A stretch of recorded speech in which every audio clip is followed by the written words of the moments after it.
Well, hello there. It's Lynn Lumber, a health and fitness motivation podcast.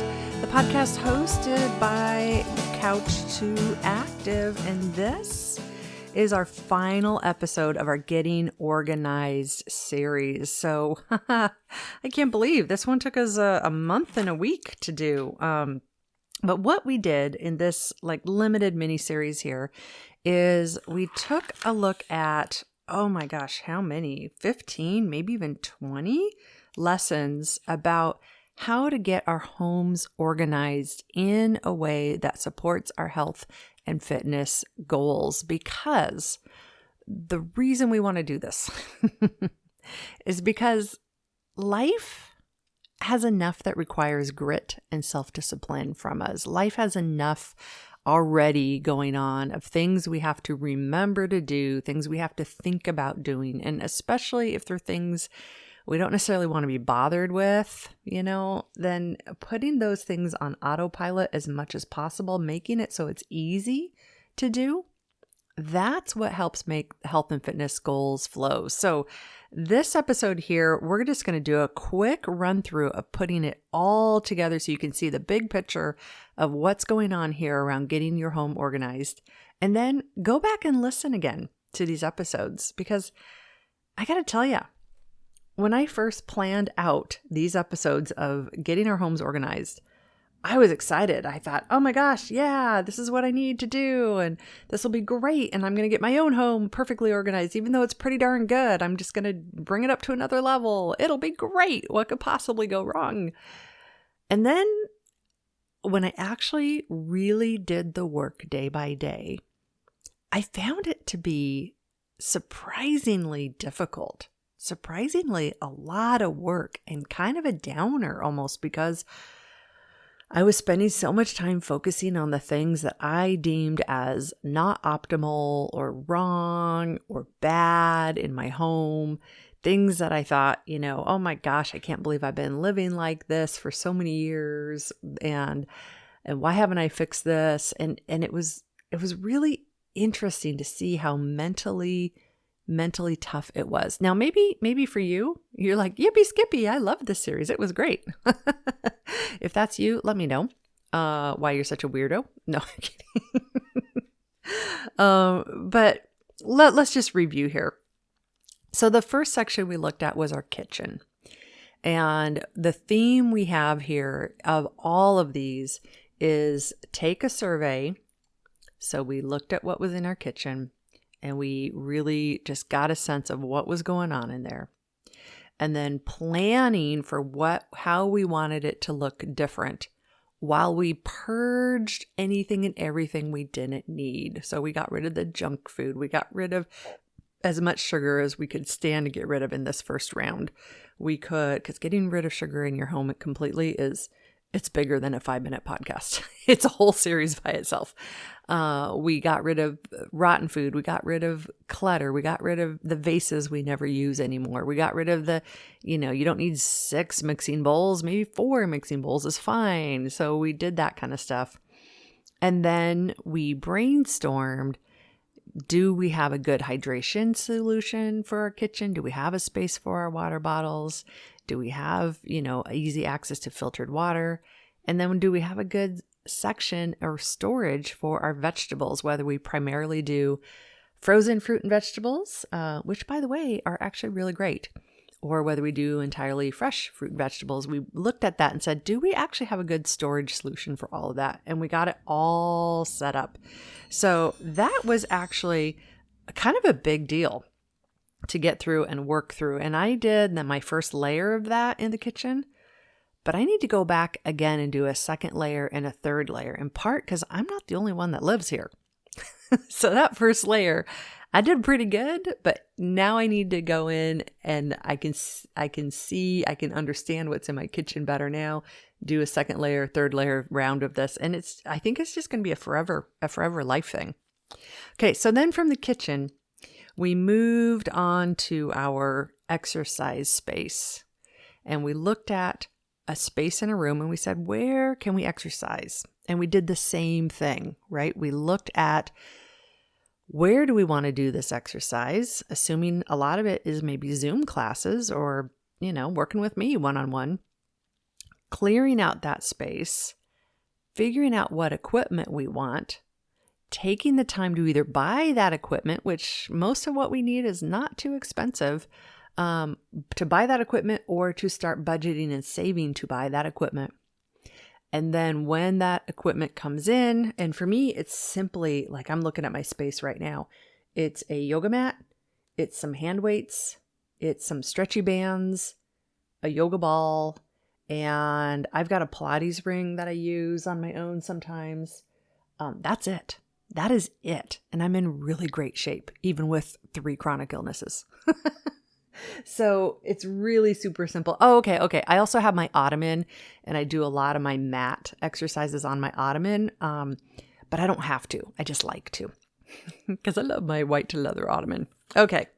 So we evaluate that space, put it all together, and when that equipment comes in, like those hand weights, have a space for them to go. A space that feels awesome, where you say to yourself, "Oh my gosh, I know where my stuff is. It's easy to access. I'm not tripping over it, and I don't have it hiding in a closet anymore." That makes exercising easier because it's right there in front of you, and it's easy to grab, easy to use. You know. And if you're thinking, "But I don't have a space," I've got to challenge you. Make a space. And it probably is a dual space, family room / exercise room.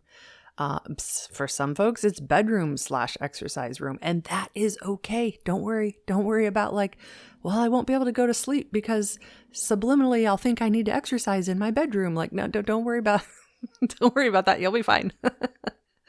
If you're not fine, talk to me. We'll figure it out. I have my office and guest room and studio all in one room. Now it's a pretty big room by my standards. But I got a lot going on in this room too. I don't have a single room that's like, this is my exercise room. If you do, I'm so jealous. But if you do have a dedicated exercise room, that means you probably also have a huge house, very likely. And which means all of this other stuff is way more work for you because you got more stuff to deal with. So there we go. Double-edged sword. Okay, so we get that exercise space set up. So we feel really good about that. We're feeling good about our kitchen. And then the next piece we want to look at is our mental space in the house. Just in general, how does our house support our mental health? And this is where I really kind of fell apart working on it in my own my own house and my own life.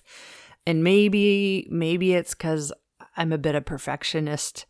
And maybe I had a time in my life where I almost said when I was between marriages, but I guess that's true. You guys know I'm an open book. I had 10 years between marriages, and I had a period of time where I just lived in a home that I thought was beautiful, pretty much by myself. I had one child half time, and I had this home to myself most of the time, and I was able to make it glorious exactly how I love it because I didn't have to share it with anybody. And I really, really, really loved it. So I had that feeling of I want to get back to that. But now that I'm remarried, almost 7 years, I have to share a house with people again. And there's a part of me that's like, I don't know how to do this sharing thing. I don't know how to do this. Somebody move my stuff around. So TMI, I know, but okay, let's get to the point here. Lynn, get to the point. Here we go. Mental health and space. This one took me to the Valley of Sad a little bit, but it was a really good exercise for me because it gave me what I needed to get out of that Valley of Sad and have a vision for what I needed to do to make my home mentally support me much better. So here's what we did. And we talked about this in the earlier podcasts. I went through my house and took note room by room. I took stock of what that room did to me mentally, or how I responded to that room mentally. So I went into, let's take an easy one. For me, the bathroom was the easy one, thank goodness. In this new home I'm in, I have my own bathroom. I have my own stuff. Oh my gosh, look at this control freak perfectionistic theme I have. Nobody messes with my stuff in my bathroom. I love it. So that room felt great. That was easy. Then I went into my office / guest room / home studio. And I still had boxes I hadn't unpacked. I've got an old computer that I need to figure out what to do with it so I can get rid of it. We all got those, right? Don't want to get rid of it. There might be stuff confidential on it that I don't know how to get off, And I went into my garage and I was like, okay, we're only half moved into this garage. It's cluttered. I went into my family room and I was like, okay, we've got this rat nest of cables on the coffee table by the couch because there's just so many people and devices and stuff. And I just started listing out all the things that kind of bugged me. That was the Valley of Sad. And my list was long. But now it's been a couple months and I've been slowly working through that list. I just picked one thing. So I think the first thing I picked was my boxes of doom in my office, which are basically, I had 2 boxes of stuff that I didn't know what to do with. And I got rid of 1 box of doom and it felt good. I worked through it. I got rid of it. That kind of a thing, slowly. So I've got my plan. I'm slowly working through it. I'm making peace with the fact that I can't do it all at once, but I'm going to slowly bring my house into a space where it feels organized, it feels like I can breathe, and it feels like it flows. And that's the next piece. Then the last piece we did just yesterday, medications. And that's where we looked at our medications and supplements if we're taking any. And I am not recommending any supplements or medications. That's not my wheelhouse. I know some really good people who can help you for reals with that. So you'll never hear me say, take this supplement or take this protein powder. But you already know what you're doing. And so we talked about getting that organized in a way that made that flow a lot more easily for you. So you were able to do that consistently. So your body gets what it needs. So you have a better chance of feeling healthy and happy without being like, oh, I got all these pill bottles I got to deal with. Okay. In a nutshell, we take stock of a space. We clear the clutter and junk as much as we can. We make a vision for what we want that space to be so that our soul can feel at peace in that room. Our spirit can feel at peace or happy or whatever we want to feel. Maybe it's a space where we need to be focused. Maybe it's a space where we need to feel at rest. Maybe it's a space we want to make us feel happy or jovial.